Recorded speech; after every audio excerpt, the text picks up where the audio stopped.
په دې غونډه کې د کورنیو چارو وزارت د نشهیي توکو پر وړاندې د مبارزې معینیت په استازیتوب مولوي بشیر احمد فضلي، د سنګین ولسوال ملا عبدالمتین حاجي لالا، امنیه قومندان الحاج مولوي صابر مل، د استخباراتو امریت مرستیال، ټولۍ مشرانو، حوزه مشرانو، علماء کرامو او متنفذینو ګډون کړی و.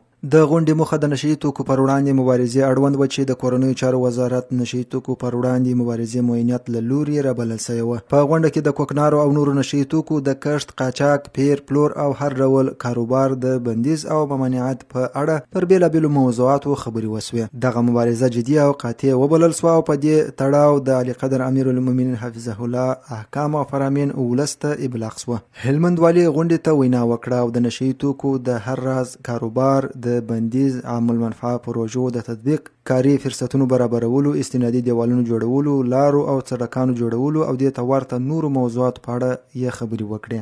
هغه وویل خلک دي د کوکنارو له کښت او اړوند نورو مواردو څخه په کلکه ډډه وکړي او نور دي په دې شیانو خپل مصارف او وخت بې ځایه نه لګوي. د ولایت مقام مطبوعاتي دفتر پر راستول شوي خبر کې راغلی چې هلمند والي ښاغلي منصور وویل په دې برخه کې مو تصمیم قاطع او مبارزه مو جدي ده. هیڅ چاته اجازه نه ورکوو چې په دې ناوړه عمل لاس پورې کړي او د سرغړونکو سره به اصولي چلند ضرور ترسره کیږي.